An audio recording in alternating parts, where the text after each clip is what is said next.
Greetings, wrestling fans! Welcome back to the channel, and today we're going to be doing another Raw review, and this episode of Raw, you know, it still wasn't as great. I can't stress this enough, because I constantly hear people say this enough. I'm tired of repeating myself over and over again about these shows, but more importantly, I'm very tired of listening to people say that one person that needs to come back.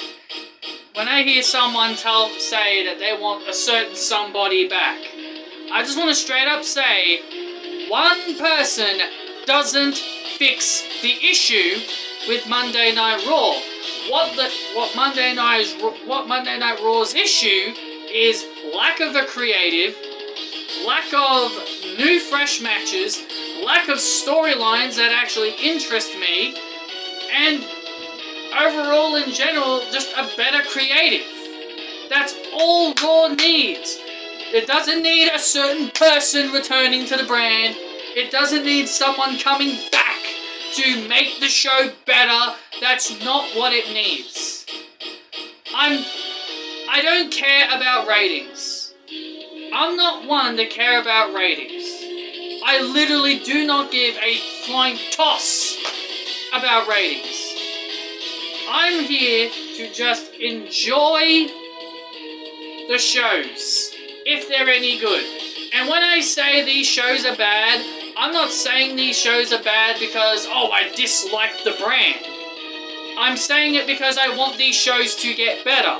And no, bringing people back who are out with injuries don't make it better. Sure, their star power will make it better, but just, like, if Bayley was just there on Raw, would I just say, yeah, Bayley being there automatically makes Raw better? No, if she's in an intriguing storyline, I'd say it's good. Roman Reigns and Sasha Banks, imagine if they were on Raw, and if they were in shitty storylines. If you go back and watch all my old reviews, when Sasha Banks was on Monday Night Raw, I always talked negative, even when Sasha Banks was on the show.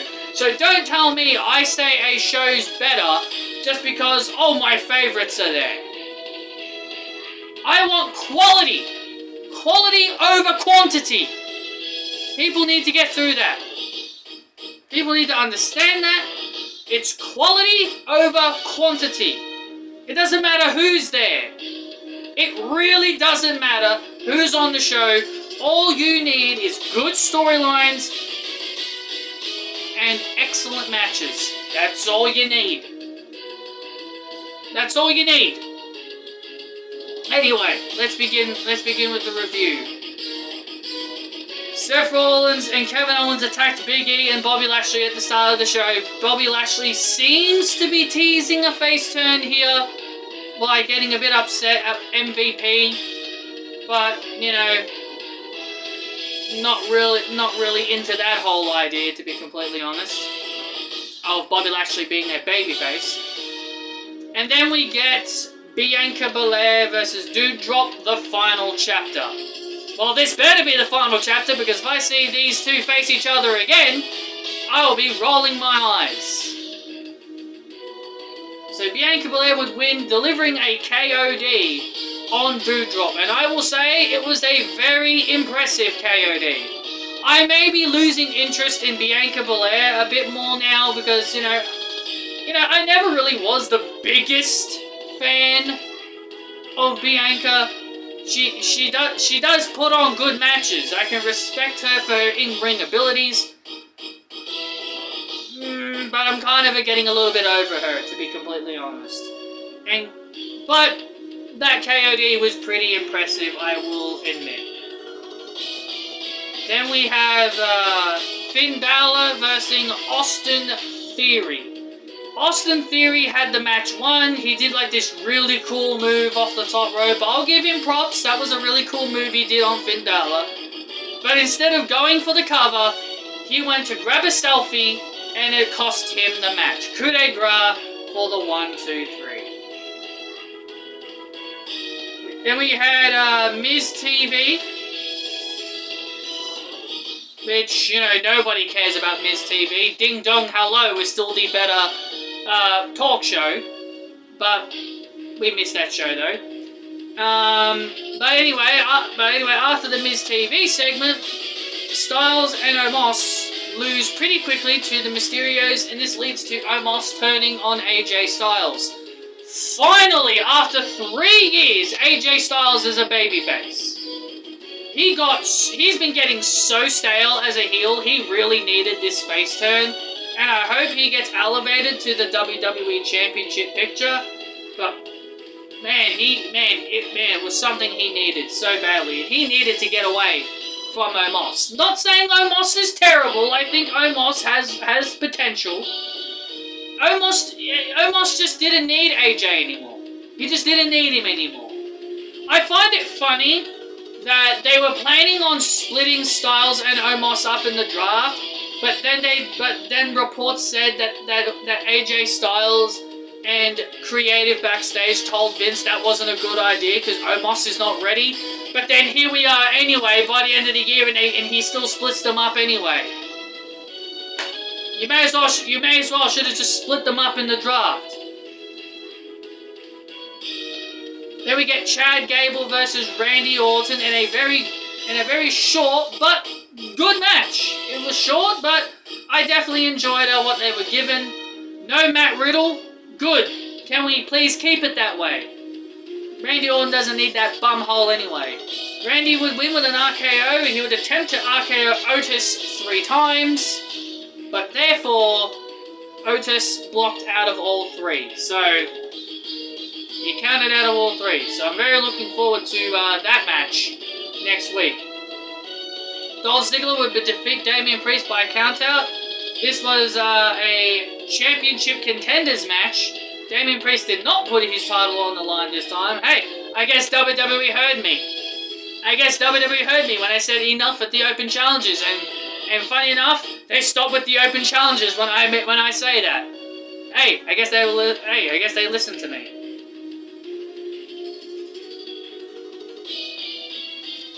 Then we get the cutting edge. Did not care about this. Miz and Maurice pretty much tricked Edge into thinking that they were having issues, but it was all a ruse. Beth Phoenix will be showing up sometime next week, or possibly at day 1. Then we get Rhea Ripley against Queen Zelina. This match was a lot better than their previous one. That is the first thing I'm going to tell you guys. This match was 1,000 times better than the shit they gave us last week, and it was way more competitive than the shit they gave us last week. And in the end, they had the right person win. Rhea Ripley would end up winning with the Riptide, pinning Zelina Vega. Zelina Vega was undefeated for quite a while. She went on a bit of a long streak, winning a lot of matches, and it finally comes to an end here. The streak is over. Get that Undertaker face, that Undertaker streak lost guy face emoji going in there. Liv Morgan and Becky Lynch had a segment.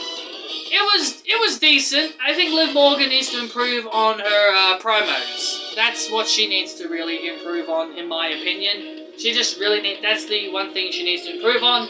She's a good wrestler, but I think that mic skill needs to get a little bit more improving there. And then our main event was Big E versus Bobby Lashley. Can they coexist? We had another one of those stupid storylines, as what Cora Jade once said. The coexisting is old and outdated. Enough with the coexisting, please. And Big E didn't even want the word to be said. WWE themselves are taking a piss out of the coexisting because they're having their own wrestlers pretty much talk about how stupid it is. They're really taking a piss out of it. So in the end, Lashley and Big E would get the victory. Owens and Seth Rollins would beat down Lashley after the match. And it looks like Owens has embraced the vision! And it seems like Kevin and Seth are now besties. Kevin and Seth for Raw Tag Team Champions, everybody. And considering that they are working together, they're both not winning at day one. What makes sense for me is Big E goes over at day one. That's the only thing that needs to happen. So Kevin and Seth for Raw Tag Team Champions, pretty please. And that is all I've got for you guys for this Raw review. Let me know your thoughts and opinions down below. And once again, please listen to me. Quality over quantity. People returning don't make shows better. Quality over quantity. Please understand that. See you all next time. Like, subscribe, hit the notification bell, and be sure to stay tuned on the channel and check out my new playthrough of Pokemon Brilliant Diamond, as I have now begun my playthrough of this brilliant game right here, no pun intended to the title, Brilliant Diamond. I've just posted part 1 onto the channel. Be sure to check that out, and I will see you all next time.